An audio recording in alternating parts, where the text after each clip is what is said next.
Wednesday, everybody. My name is Eddie Copeland. I'm coming to you live from the office of the National Christian Foundation at Church United here in South Florida. If you're just tuning in with us, I want to welcome you to the Backstage, a project of ResilientChurchLeadership.com. I'm joined today by my good friend, Jimmy Dodd, but we're going to get to him in a second. If you're wondering what in the world you have tuned in here for, it is not just another leadership development podcast. It's not just another content webinar. It's a space each and every week where we take a little bit of time to pause to reflect on the backstage of ministry. So much content out there, especially now in this post-pandemic world, is focusing on front stage content, how to be a better leader, how to grow your church, how to emerge stronger from the pandemic. And all of that stuff is great. But if I'm honest, it's exhausting to me as a pastor and as a ministry leader. So we take some time each and every week here to focus on the backstage issues of soul care and character, because here at ResilientChurchLeadership.com and the Backstage, we believe that healthy leaders lead healthy churches, and healthy churches change the fabric of our cities. So with that as our frame, I'm going to introduce Jimmy Dodd. Jimmy is a dear, dear friend of mine. He is the president and CEO of PastorServe, probably one of the larger pastoral care missions and agencies in the country. And he's a regular guest and contributor here at the Backstage. And we are thrilled to have him with us as we talk about the reality that pastors are people too. And I know that sounds really simple, but it's something that we're going to really dig into, because I think it's something that's lost in our churches, especially now, is that pastors struggle just like everybody else in their congregations, and they are indeed people too. Our friend Jimmy here wrote an entire book on the topic called Pastors Are People Too, so we're going to get into why he wrote that book. But before we do that, Jimmy, you came into this webinar totally disheveled and a little late. Like, what's going on in your world, man? What's happening? Nothing like being a little bit open at the very start and just sharing a little peek into your world, you know? So I want you to just to peel back the backstage of Jimmy Dodd's life for us, please. Okay, here you go, man. So we both have 5 kids, right? We do. Yes. We both have kids at home, right? Yes. I'm 39 years older than you, which you start to work out the math, and that's a little confusing. But if you're about to tell me that Sally's pregnant, this webinar is gonna just go crazy. You know, I had my day planned out. I had a great day. I thought, you know what, I'm going to have an hour to just kind of, be quiet and be still and make sure that I was all set for this. And then my 16-year-old, I still have a 16-year-old at home, calls me and says, hey, I'm at school. I have a doctor's appointment at 3, and I locked my keys in the car. And I said, well, I could rush over as fast as I can with the spare. And she goes, well, I used the spare last week and forgot to put it back. So the spare is also locked in the car. So I rushed over to her school, and I'm kind of convinced that I missed my calling. I realized pastoral ministry has been good. I should have been a car thief. I'd have made more money. You would be a great car thief. Let's be honest. I can totally see this. And I rescued her keys and her phone, and I was her hero, but that put me a little bit behind. So I would say that afterwards, if you want to know how to care for your pastor, reach out to me. If you want to know how to break into a 2003 Toyota, also reach out to me, because I have quite a bit of knowledge in both of those areas. Tune in next week at the Backstage as we talk about B&E 101 with Jimmy Dodd, the Right Reverend Jimmy Dodd. All right, Jimmy. Listen, as silly as that story is, right? It is a good reminder that pastors are people too, right? Like they have right. Life, they have unplanned things. Sometimes they're not always at their best when life happens. They're not always responding in the most godly way because we're broken. And I want to talk about leaning into that brokenness. And our kids are broken. Our kids, especially my kids. I don't know about especially my kids are very broken, but I love each and every one of them. I have 5 kids under 7, so I have a circus at my house. But no, it is a lost reality though. And I want to start with Jimmy. Why did you actually feel the need to write a book called Pastors Are People Too? Because it does seem obvious. Let's just be honest. But why is it not? Yeah. Because I would meet with pastors constantly who would say, I think my board wants to care for me. I think my church wants to care for me, but they don't know how. They don't know what that looks like. And for me to tell them, it feels very self-serving. It feels awkward for me to say, hey, if you really want to care for me, you would do all of these basic things. And they just said, you know what? I need a champion. I need some boundaries. I need some friends. And they would just go through the whole list of things that they would long for. But they would say, I'm just in this awkward place. I can't ask for these things because it just feels awkward. So I thought, gosh, I think that I could write a book on their behalf, and that we could write a book. It was actually myself and a guy named Larry Magnuson, who's just a great leader. So we just thought, okay, if we could put into words what pastors would say, because these are things that we heard from pastors over and over and over again. So it is just more of a note from pastors to their board and their church, and it's things that we heard over years and years. All right. So before we get deeper into that content, as you were researching the book, as you were talking to pastors, I mean, you're someone that spends breakfast, lunch, dinner most days with pastors, not just in the Kansas City area, but across the nation. What are you hearing what are the things that pastors wish they could tell their boards, wish that they could tell people in their congregation that just kind of would take that pressure off and reorient back to, hey, look, I'm a person too. Like, I have a life. I've got struggles. I'm broken just like you are. But could you just sum up some of those learnings for us? Yeah. So I would say that they want to have expectations which are actually realistic, because I think that oftentimes that those are way out of bounds. I think that they would want the church to know that they have a family and that their family is their primary ministry. It's not the church. Their family is their primary ministry. They would want to they would just want you to know that they need champions, that they need those that have got their back, that just ask them questions about their family, about their finances, about their vacations, about their time off.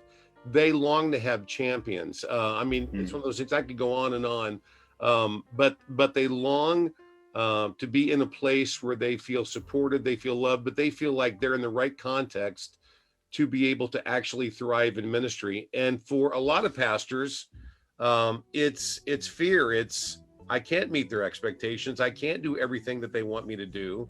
Pastors need God's grace as much as anybody else. And so it's not like there's some special connection to God. It's not all these things. We need grace as much as anybody else. So I think that pastors would long for their church to see them as very broken people that need God's grace every day, as much or more, I think, than anybody else. That's good, Jimmy. I want to go back to something that you just said, though, is I remember, we brought you down here in the South Florida context, where I lead a unity movement called Church United. And we run these things called soul care cohorts. We bring senior leaders into a safe third space just to process life and ministry. And we've seen God use that and grow that in so many ways over the last 4 or 5 years. But one of the things that you shared at one of those cohort gatherings was this whole idea, this principle that your family is your primary ministry. And I remember that landing in a way that really surprised me. A lot of guys went, oh, wow, I've never thought of it like that. And the implications of what that means. And then pastors, just even in our South Florida context, I remember pastors feeling that they didn't have the right or the permission to actually put in place what that would require at the church level. Could you just speak to that a little bit?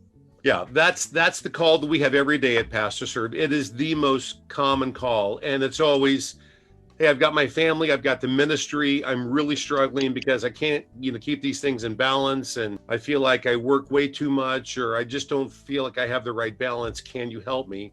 We say the same thing every time. We always say that's the wrong paradigm, because all of life is ministry. It's all ministry.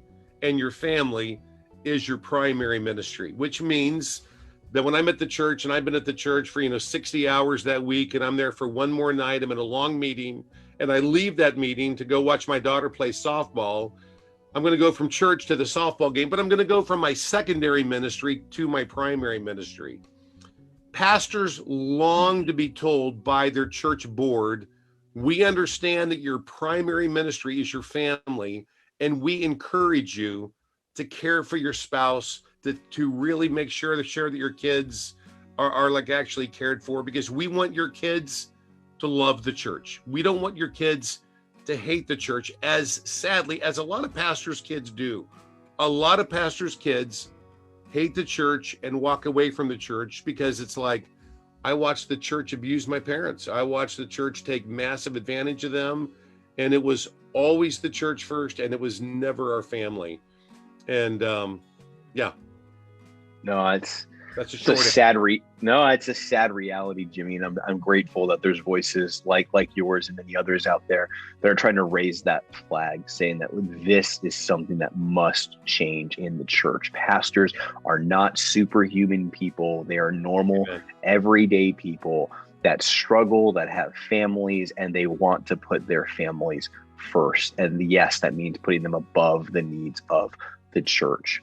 But let's talk about expectations for a second, because I think pastors have so many unrealistic expectations that are put on them. They are expected to be all things to all people all the time, always on, always picking up the phone, always being at the hospital, always ready to preach. And listen, there's seasons, I'll look back at my own life, there's seasons where I can do that and it's crushed my soul. There are seasons where I've done that and it's killed my marriage. There's seasons where I've done that when it's really crushed my children. To do that time and time and time again leads to a disillusioned and burned out soul. Can you speak to the expectations that pastors have? Yeah. So one more call that we have oftentimes is I will have a call that says, okay, I'm a pastor that's just about to take this job at this church, and we need this job, and we're very, very excited about it, and we're just kind of trying to wrap up my package and everything, and I have my job description in front of me, and it's impossible. There's no way that I could ever do these things, because they want me to preach and to counsel and to be at every board meeting and to oversee the staff and to oversee the youth group. And they want me to be actually involved in stuff around the city. And it goes on and on and on. And oftentimes here, okay, I've gone through and I've added things up. This is probably a 100-hour-a-week job, but I feel like I cannot push back on the board. I can't push back on the search committee, because I feel like if I do, I feel like I won't get this job, but I feel like I'm just about to sign like my death sentence, because I want to sign this contract and I know I can't do this job description. So I feel like I'm being set up to fail on day one. So many job descriptions set up pastors to fail. So I would say, if you are on a board, take an honest look at the job description, because oftentimes the expectations are crazy. So I know that there's been lots and lots of research done on, you go through everything in like the job description, then you have expectations. Well, I expect my pastor to spend this time in prayer and this amount of time in counseling and everything. And what the average person expects of their pastor is 114 hours of work a week. I think we have a slide for this, don't we? We might. I think we do here. It'd be helpful. There you go. I mean, Jimmy, these are all the expectations. It's like, okay, I mean, these are just basic pastoral duties. And we just expect you as our pastor, you will do all of these things. But if you also ask them about hours, it's like, okay, how much time do you expect me to just spend on preaching and teaching and leadership development, all these things? It adds up to 114 hours a week. And so we set pastors up to fail. And so I would say that we've got to take a big step back, and we have to create some basic job descriptions that are realistic, because you can't do all of these things. We also just have to get back to, okay, the job of the pastor is not to do all of these things. Ephesians 4:11, his job is to equip the saints to do a lot of these things. So it might be, okay, yes, preach and to teach and to lead. And it might be, hey, lots of these other things might be, hey, we're going to actually equip the church to do the small groups and discipleship and counseling and hospital visits and on and on. Because expectations are crushing pastors because they feel constantly like, I feel like a failure. Well, anybody would feel like a failure in that situation, because it's such unrealistic expectations. Yeah, that's good, Jimmy. Friends, if you're just joining in with us, we're talking to Jimmy Dodd, President and CEO of Pastor Serve out of Kansas City, a dear friend to us here at the Backstage. We're talking about just the simple reality that pastors are people too. One of Jimmy's many books is literally on this topic called Pastors Are People Too.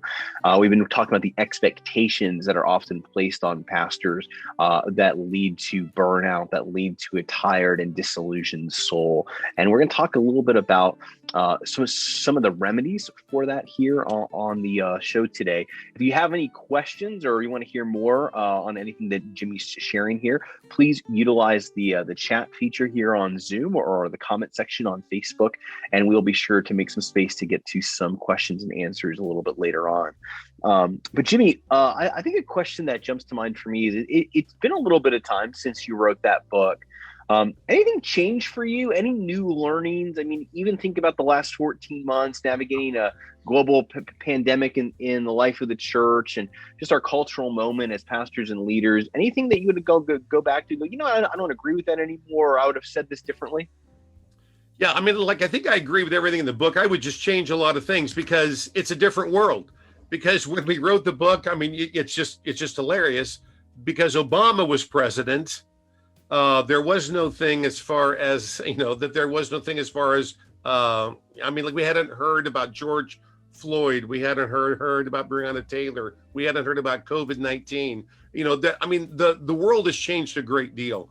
We didn't have these big fights about Christian nationalism. We could just go on and on. The world has changed a great deal. And I think that the church overall has become a lot more aggressive. I mean, I've talked to so many pastors who said, hey, oh my gosh, in the past year, the meanest things in my life have been said to me. I mean, I've had some of the most harshest emails and most critical emails of my life over the past year. Because in the church, it seems like you always have got these very small fringes. It's about 5% that are like on the extremes of actually both issues. But those small groups are always loud and vocal, and they can be downright mean. And so I think that we are much more polarized. I think our nation has moved away from, hey, we're going to find a basis where we can talk about things in common in Jesus Christ. And we've moved to a place where I want to know how you think about politics. I want to know how you think about racism. I want to know where you stand on the mask issue. And for some crazy reason, those things have become a basis of unity. So yes, I would change things in the book because I think it's more difficult right now for pastors. I mean, like the one thing that I would you stress in the book like crazy is that we say, don't allow those in the church who are like actually antagonists, don't let them set the overall course of the church. Because that's done a lot of times because it's, that these are really, really vocal people. Just because they're vocal doesn't mean that they should set just the overall plan. But there's lots of antagonists in the church, but it seems like over the past year, there are more and more antagonists in the church, and people, for some reason, feel more empowered to be antagonists in the church. And they are creating some very hard roads right now for pastors, and that breaks my heart. At the risk of sounding overly simplistic, you actually have a pretty basic biblical narrative of how pastors could deal with some of those naysayers as you look at Jeremiah rebuilding the wall. It's actually Nehemiah. Sorry, guys. I'm on antibiotics for science infection. Don't judge me. I have cloudy head. Okay, Nehemiah, not Jeremiah. I did go to seminary. Yes, that's exactly right. Actually, in chapter 3, that there's a verse that I just love because it just says, that you have all these folks and they're on the wall, and you have all of these teams, and so like you have this. Okay, here's this team and they work on this wall. Here's this team, they work on this wall, and here's this team and their wall, and the Tekoites work on this part of the wall, but their nobles did not want to work on the wall, and so they just wouldn't do it. I love the fact that the next verse says, and this group worked on this part of the wall, and this group worked on it. It just goes right on. It doesn't say, well, hey, we've got 52 teams, and so we thought we should just kind of shut the whole project down because there was one half of one team that were just antagonists and said, you know what, we are not going to work on the wall. I don't know if they didn't like the way the brick looked. I don't know if they didn't like the height of I don't know what they didn't like, but they said, you know what, we're not going to do it. I love the fact that it doesn't say, hey, we stopped the whole project, we formed a committee, we formed a search, process to kind of understand, hey, why are you so antagonistic?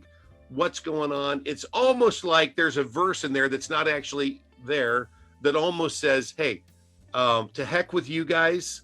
I've got all these teams that want to work. They're excited to work. They're passionate to work. I've got one small team that is upset and you guys are antagonists. You're not going to set the agenda for this thing. It's not up to you. So you know what? I'm just going to go right past you. And I wish that more and more pastors would say, yeah, there's a small group in my church. They're very vocal. They don't like anything about the church. They don't like mask on, mask off. They don't like, we could go on and on, critical race theory, whatever it might be, but they're really, really vocal. You know what? Just say, you know what? I'm not going to waste my time on you. I'm just not going to waste my time because you could dominate my life. I mean, you're so vocal, you're so loud, you could dominate my life. I've got all these other people who are not as vocal, but they're passionate for this church. They're passionate for Jesus Christ. They're passionate for the gospel. I want to pour my time and my effort into those people. And if the other folks leave, okay. I mean, you have to let them go. They're joy suckers. And there are times in which I have met, joy suckers that just drain the joy and they're antagonists. And there are times in which I think, you know what? I think this person probably knows Jesus, but they're just really unhappy. And there's times I've prayed, Lord, take them home. Just take them home. And that sounds like a mean prayer. It's not mean. They'll be happier, right? Their spouse will very likely be much happier. Their kids might be happier. The church might. It's a win-win. Everybody wins. So it's like, I don't know if that's a mean prayer, but it's like, gosh, there's times I'm like, Lord, that person is so unhappy. Might be best if you would just either you change their heart or call them home. All right, Jimmy, I'm gonna put you on the spot a little bit. Let's just park onto that for 1 second, because I think there's some pastors out here that are watching this, that are listening to you say this and go, man, that's really easy for you to say, but the guy that's caused me a lot of grief right now that you're just asking me to move on with or move on from because they're wasting a lot of my time, well, they're actually one of my biggest tithers, or they're an influential elder at my church, or they're a very influential family, and they're causing grief. So it's not just as simple as me being able to go, yeah, sure, I'm gonna move on. What would you say to a pastor that's thinking that right now? Yeah, and this might sound like I don't know. This might sound like it's just overly spiritual. I think you have to trust that if they move on, that God will meet that need. God will provide. I can think of a pastor that was in Nashville. This is very, very much a true story. And his first week in church, they had drums. And he got a note that was actually anonymous, but he thought, I think I know who this is. And it said, hey, we have drums in the church. If there's drums next week, I'm gone. And I'm the largest, I'm the big giver here. And he was a gigantic giver. And when I say gigantic, like he gave like 500,000 a year. He was a big giver. And my friend, that next week, he had drums in the church, and that guy left. That guy, true to his word, left. It was a huge blow, because it's like, okay, that right there is a bunch of staff positions. It's a bunch of programming. It's a bunch of salaries. Within 6 months, that 500,000 that they lost had turned into like about 1.5 million. I mean, God brought it back and much, much more because he had integrity. I just believe that if you have the guts just to say, you know what, just because you have money, you cannot dictate this church. You cannot dictate the way that we will go. You can't do that. I believe that God honors that. And I believe that somehow, some way, God meets that need. There are so many stories. I could share story after story that have that same theme of, that there was a pastor that just had the guts to say, no, you can't dictate this church. That's not your role. And that person left, and God filled that need very, very quickly. Jimmy, that's really good. That's really practical and really helpful. I think that we're in a time and an age in the church where we need to hear that type of practical advice. And what I appreciate about that is you're not saying just write these people off. You're saying lovingly confront, pastor them, call them to something greater to move on. And if they don't repent, if they don't come with you, then move on. Continue to build the wall. In Nehemiah's world, not Jeremiah. Yeah. And let me say that's a win-win, because that will help also. That'll help tremendously, I believe, that wealthy person, because we both have met lots of folks that have wealth and money, and they've always been pandered to, and they've not ever been challenged, and they've come to a point where they have lost touch with reality. And I mean, I know some wealthy people that have lost their minds, and they've lost their minds because of their vast wealth. Nobody has stood up to them. Nobody has said, hey, stop using your wealth to massively manipulate people. Stop it. Nobody has had the guts to stand up to them. And then I mean, over time, they lost touch with reality. So it's a win-win. It's going to help that person.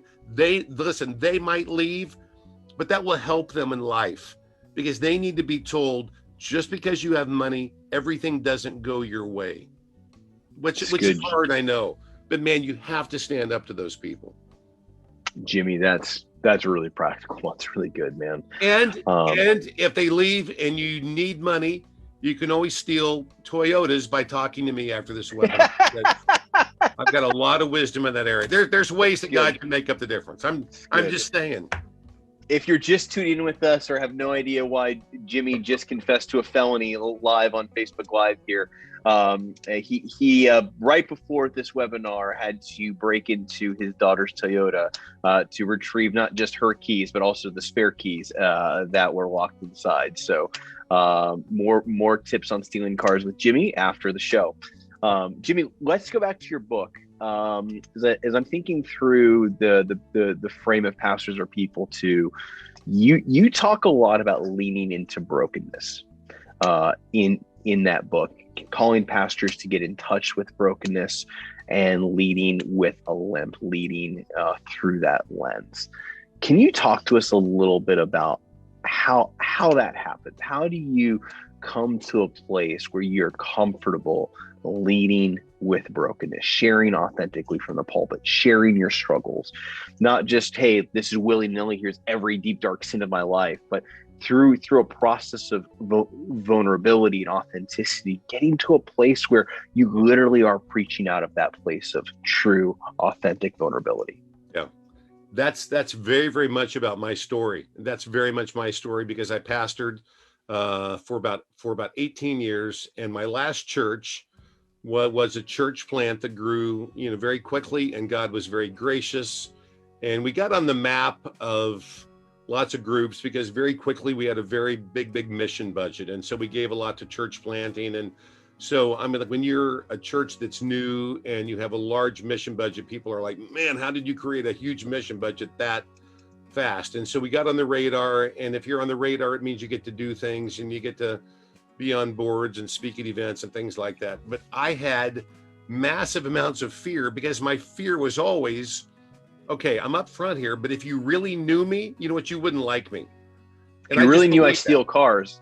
Yeah, if you really knew me, if you knew what I do between the hours of 3 and 4 a.m. every night, you would know that's not true. But anyway, I mean, you wouldn't like me. I mean, like, if you knew my thought life, if you knew the jokes I told way back like in high school, if you knew the things I did in college, if you knew if you knew my greed, if you knew I could go on and on. If you knew all that stuff, you know what, you wouldn't like me. So, I mean, I very much became a professional, I could just pretend and pose all day long. And man, I knew how to play the game, because there's a game that you can play. You can share enough that everybody thinks, wow, that person is incredibly vulnerable, incredibly open. They're so transparent. And I wasn't. It was a game. I just knew how to share enough for you to believe that.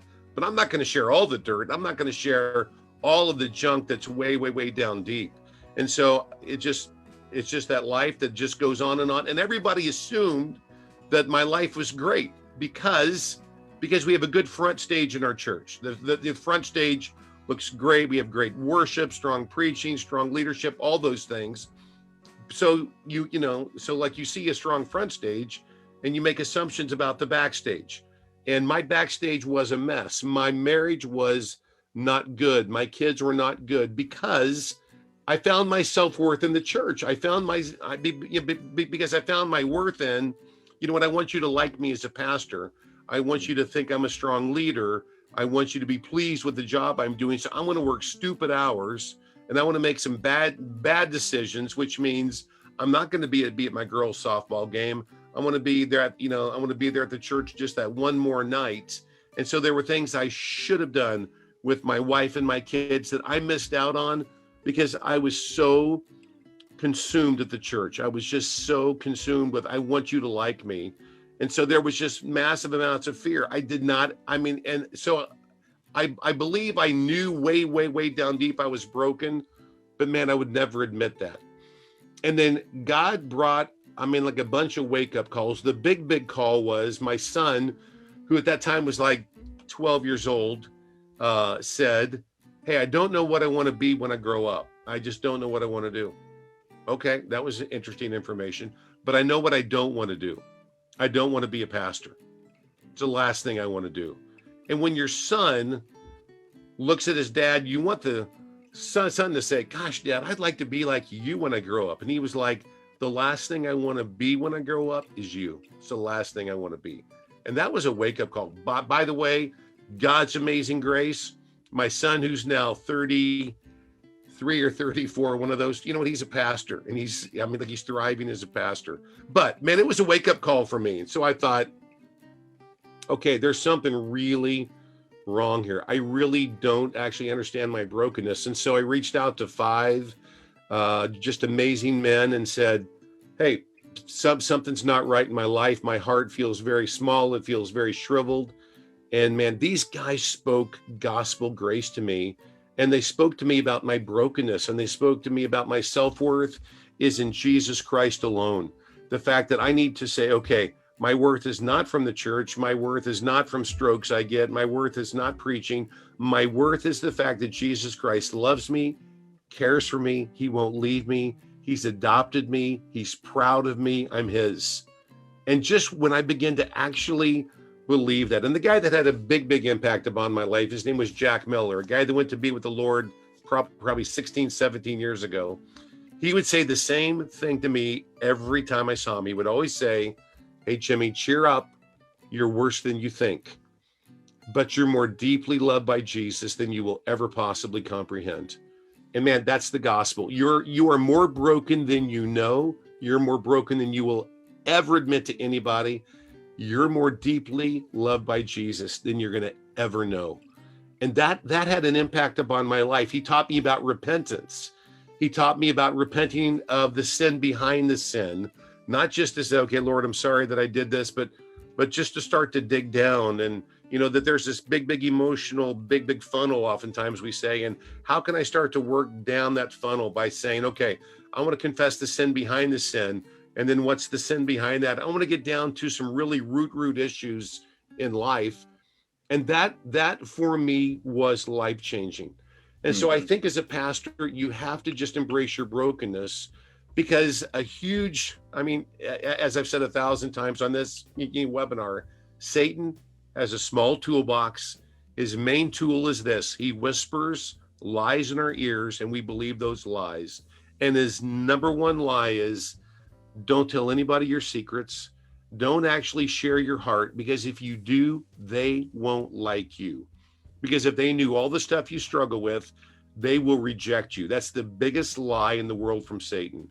And so I just learned, hey, I could be honest with these men and say, and I'm struggling not just with jealousy, but like with envy. It's not, I just don't want to have what they have. I want them to stop having what they have, and I want what they have. I just had a small heart, and I was just very, very open with these men and honest.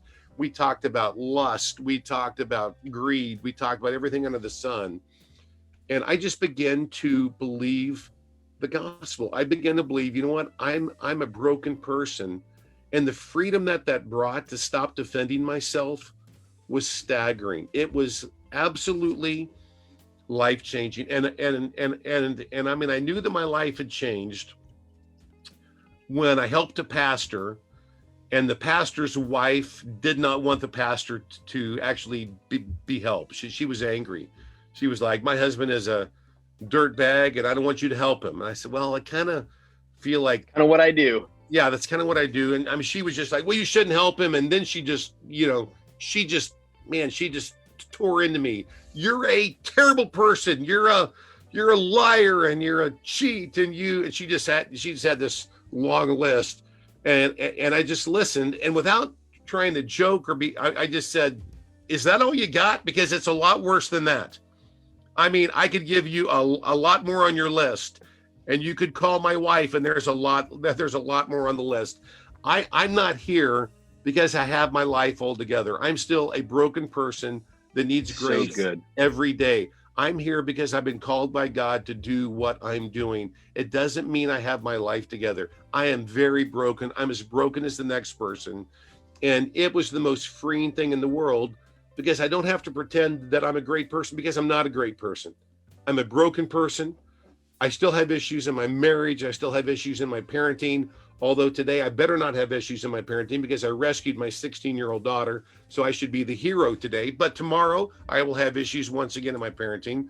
I mean, life's hard, and pastors, it's a hard road. We have an overwhelming job. It's very difficult. That's why we have to find our self-worth in Jesus Christ.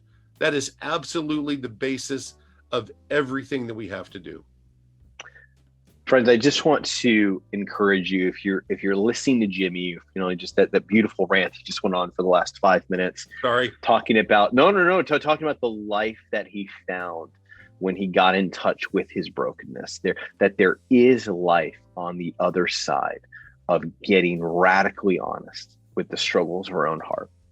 One of the things that we've learned in our South Florida context in the soul care cohorts is when we create this safe third space for pastors to just process life and to open up and to share things like Jimmy just talked about, whether it's lust or greed or envy.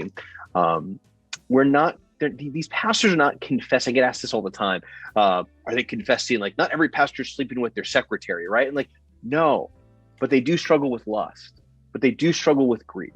They do struggle with fear and anxiety and have some mental health struggles sometimes because they're people, and they've been impacted by the fall. They've been impacted by sin, and they're being redeemed and restored each and every day as God's mercies find them new every morning. That promise is true for Jimmy Dodd and true for pastors. So friend, if you're listening to this, if you're a pastor, if you're a ministry leader, and you're like, oh, Jimmy, Eddie, I wish I could do that.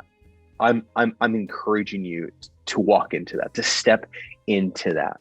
And I know, listen, Jimmy, I also resonate with you in the fact, like, I've learned how to play that false vulnerability game so well, right? And I know a lot of my friends have learned, a lot of my pastor friends have learned to play this game so well, so much so that I ended up writing a master's thesis on spiritual abuse and disillusionment in the evangelical church, because I was so tired of watching friends in ministry walk away from the church, walk away from their faith, because the effort that it took to pretend over and over and over again, Sunday after Sunday after Sunday, having people in the congregation believe, man, that guy's so open, he's so vulnerable, he just preaches from the heart, but they knew that they really weren't preaching and leaning out of a place of true vulnerability.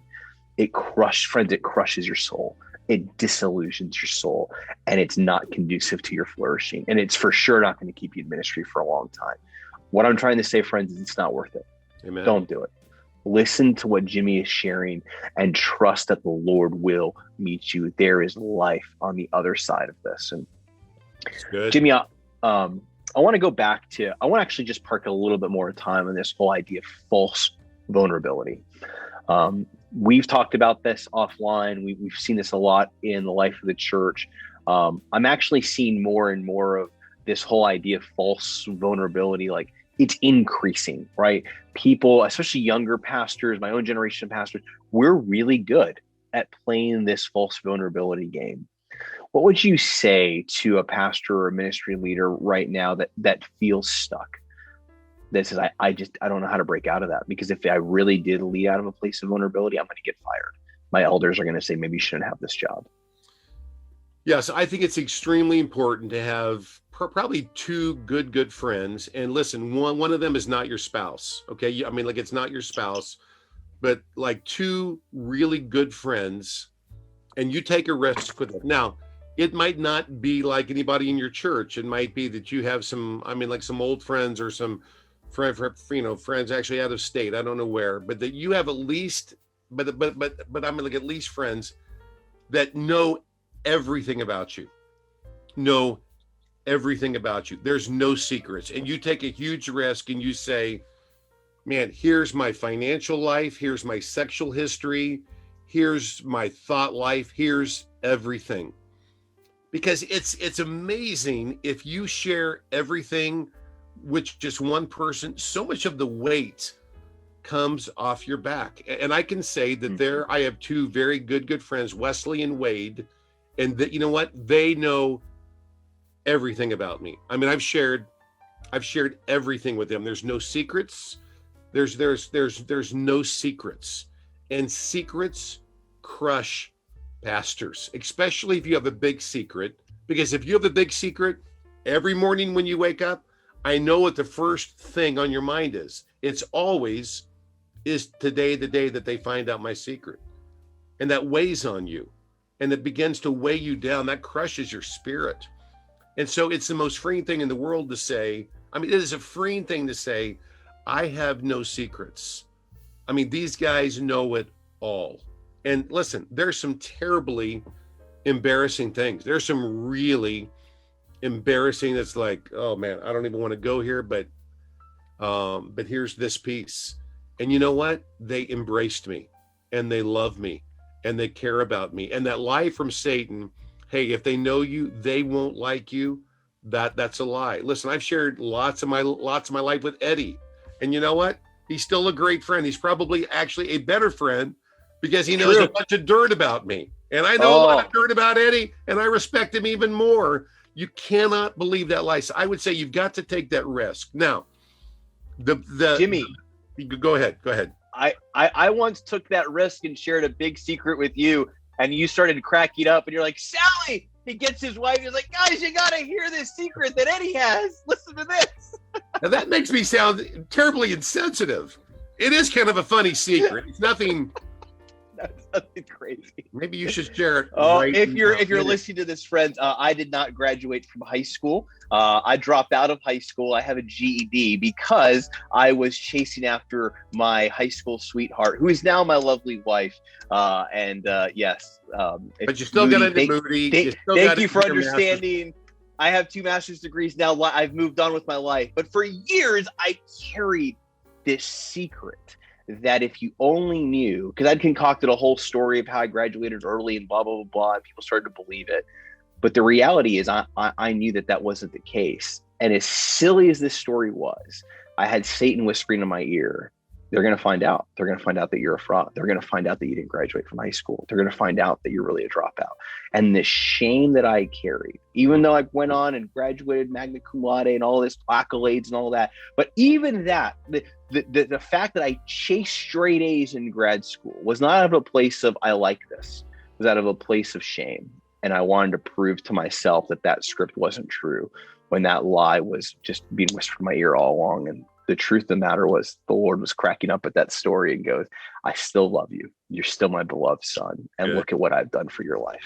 Look at how I made this all work for you. But friends, sharing that with Jimmy and actually looking back at that, when I shared that with Jimmy in his kitchen one night in Kansas City, and the fact that he didn't respond with, oh my gosh, he literally started cracking up, was one of the most life-giving things for me. To see a friend take what I thought was so grievous and so awful and literally start laughing brought me so much life and joy, and literally reminded me of the grace of God in that moment. So friends, listen, there is life on the other side of these secrets. But Jimmy, I'm sorry I interrupted you.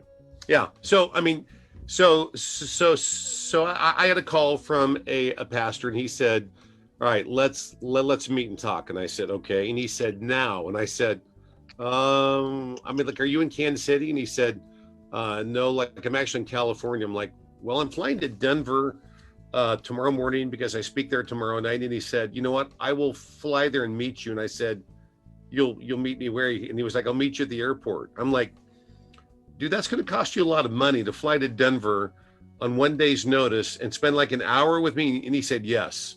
So I said, okay, man, it's your dime. So I met him at the Denver airport, and we sat down, and he starts to sob immediately. And he tells me the story. He said, you know what? I was on my high school golf team, and I was a sophomore, and I was really good. But there was a guy on our same team, and he was a really good senior. And we played in the state golf tournament. I mean, like in California, I mean, like to win, I mean, like the state high school golf championship, it means that, you know what, you're probably going to be a pro. I mean, it's a big deal because there's so many great kids, I mean, like to play golf. And this guy is just sobbing. And he says, when I was a sophomore, I won state in California. And that captain, he took actually second place. But I cheated. I didn't win. I cheated. And for my whole life, I've carried the fact that I robbed him. I robbed him of the thing that he had worked so hard for. He was a senior. He'd worked so hard. He was such a great golfer. I robbed him of that because I cheated. And I've carried that my whole life. And it crushes me every day. And he just had to confess it. He had never confessed it to anybody. And you could just see the weight come off of him. You could just see the weight just drop from him. And he was like, okay, is there anything I should do? And I said, yeah, you need to call that senior. And you know what? You need to track him down, and you need to just apologize. And he said, I was afraid you'd say that. But he did. And that guy forgave him. That guy forgave him. And I mean, it's a beautiful story. But that crushed him. Listen, there are crushing stories that pastors carry, because they carry secrets, and they're thinking, gosh, I had that, one stupid night in college. I cannot forget it. It crushes me. Find a trusted friend. Now, there's always a question of, okay, what if I share this with somebody in the church, and then respond by saying, well, then you shouldn't be our pastor, and we should fire you. That's a risk that I think you have to calculate. And it's fine to find someone that's not in your church. And if you can't find anybody, then call Pastor Serve. We hear confessions every day. Really, that's no exaggeration. We have staff around the country. We hear confessions every day from pastors saying, man, I've carried this for too long. I've never, ever shared this with anybody and then there's a big story. But you've got to let that go. You've got to stop you carrying that secret. Hey, let's just say this right now, Jimmy.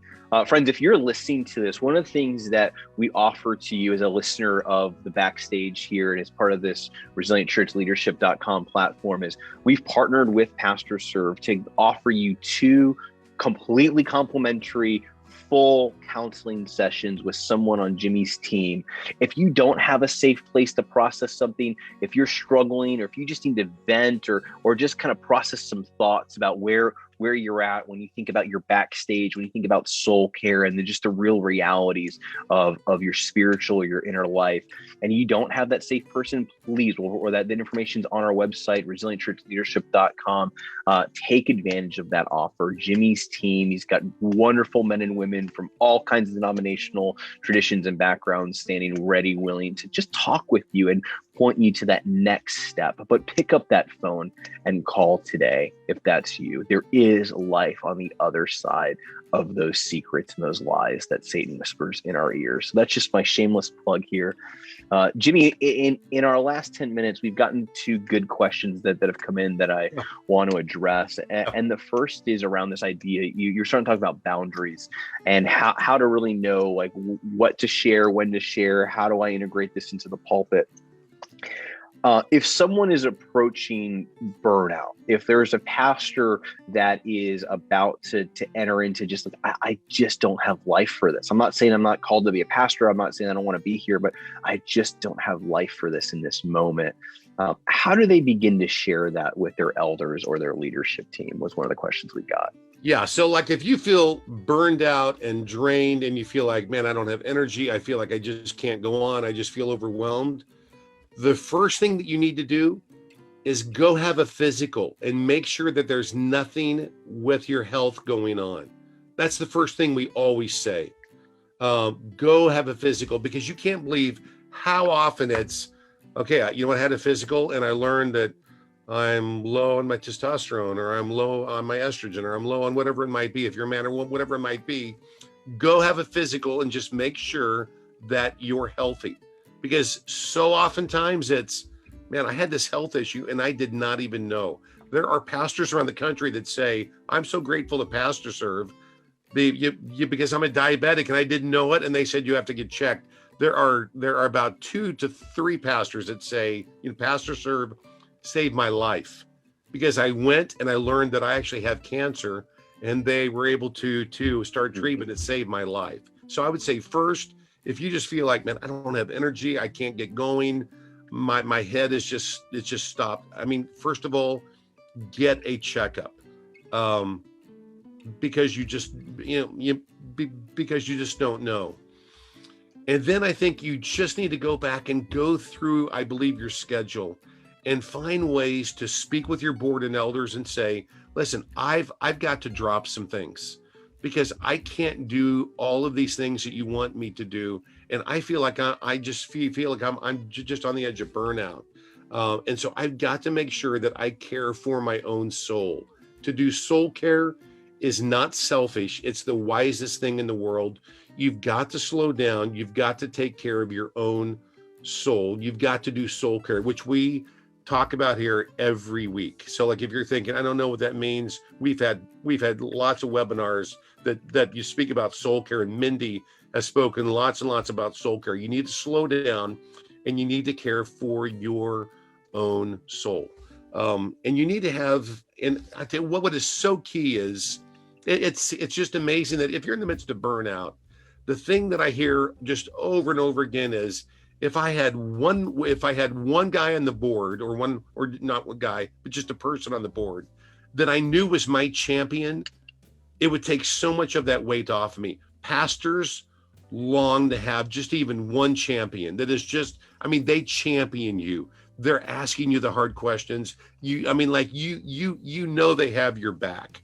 And so I would say you have to make sure your pastor has got a champion, because if every board meeting it's like, and I feel like everybody on my board, they're all antagonists, they're all against me, that pastor won't last. That pastor will always burn out. You have to have that champion. So you have to make sure that you find that champion, and listen, go ask them, say, listen, I need a champion. We're very, very good friends. I need you to be my champion. And they might say, I don't know what that means to be your champion. And you can say, read Pastors Are People too, because it's a how-to guide in how to be my helper and my champion. And so I would say, that there's times you have to take those risks and you have to ask for help and say, I desperately need you to be my champion right now. Okay, you just touched on this, but I just got a question in that says, how do I develop a champion if I don't have one? Yeah. And so I would say, I want to guess that your board wants to be your champion. They don't know how. And honestly, like the book helps. And let me just say, I get not one dime off of the book. It all goes to Pastor Serve to help pastors. So there's nothing in this. There's no, my kids need some funds for college, I want to sell. There's nothing there. It all goes to Pastor Serve. No, because you steal 2003 Toyotas and sell them on Craigslist. I have this part-time job. It's doing pretty well, to be honest with you. But you know what? That book will help them. It will train them. It will instruct them. So I wish I had a copy. How funny, I do right here. So it looks like this. And that's the book that you need to give to your elders. Hey, please read this book. As a matter of fact, we had a board that read this book, And then they bought 600 copies and passed them out to every family in the church. And they said, listen, we want everybody in the church to read this book because we're going to care for our pastors well. That's awesome. And I love that. I love that. That's awesome. So, Jimmy, we've got 5 minutes left here, and there is one question that I really want to address here is I work for someone who isn't safe and isn't healthy. That person is my boss. They're my spiritual director in my church role. But yet I want the life that you're describing. How do I do that when I don't work for someone that's not safe? Yeah, that's a very hard question. And I would say that you have, I mean, that's where I believe you've got to find your worth in Jesus. Because you might not get like the accolades or the help or actually anything. And so you just have to absolutely find your worth in Jesus. But I believe that you still need to have a champion. And I would guess that there would be those on your board that probably know that your pastor is not healthy. And so I would say that you still have got to have that your friend that you say, hey, listen, I've got to have help and support. Because I feel lost a lot of times here. I feel like, man, I just feel like it's an uphill battle. You've got to have that one friend that you can just be completely honest with. But man, that's a hard situation to walk under that. And I think that there's that point where you might have to take a risk. You might have to push a little bit. And if they push back, you might be out of a job. And I'm, man, gosh, I understand that is very, very difficult. And I mean, right now, today, I'm involved with multiple pastors, and they're very, very, very, very much in that situation. And you know what? It's a hard thing. It's like, okay, if I push back, I might be out of a job. And it's like, you know, there's just that point where you just have to believe. I believe integrity, and I have to have truth, and I have to have courage, and I have to stand up here for what's right. And I want to do everything I can to be gentle and caring. But it might be that your pastor desperately needs to be actually confronted. And you're just to say, listen, it's hard to work for you because I don't feel like you have my back. I've got to have a champion. And I want you to help me find a champion. That's a big risk. But I know that's just not that uncommon. And that's a hard place. And I would say, you know, call us and we can coach you. We can walk with you. And that's the thing that we could do just to help and serve. And I mean, like, we'd love to do it. And one of the things, some fun feedback that I've gotten even from this platform here on the backstage is pastors sharing this link with their boards, with their elders, with, you know, their staff teams. And you can literally blame us. Say, hey, I was on Ed Stetzer's Facebook page, or I caught this thing on the backstage on Zoom here. And I really like this thing that Jimmy Dodd said. And he said that we should read this book. And here's why, or here's something like, make us the bad guys so that you can find some life. Like that is something that we love to serve you with. More so Jimmy, because I'm still a little insecure because I want you to like me. But make Jimmy the bad guy. No, I've got nothing to lose at this point in life. So come on, I always have a backup job. So I'm fine. You can always come work for us down here at Church United, Jimmy. There's always a spot for you. Hey, let me just say, just real fast. I love the fact that you are a family man and you have your mom and dad over your right shoulder there. I love that. Your mom and dad are good-looking people. So I love the fact that your parents are right over your shoulder. That just says a lot about you. What a great family guy. It's good. These are not some random people that are above my shoulder. I stepped into an office that is not mine because we're doing a planning day here. That is your parents? That is a local pastor and his wife and their many puppies. I actually don't even like dogs, and I was laughing about how many dogs are above my shoulder here. So thank you, Jimmy, for that. Catch us next time as Jimmy points out the obvious next week.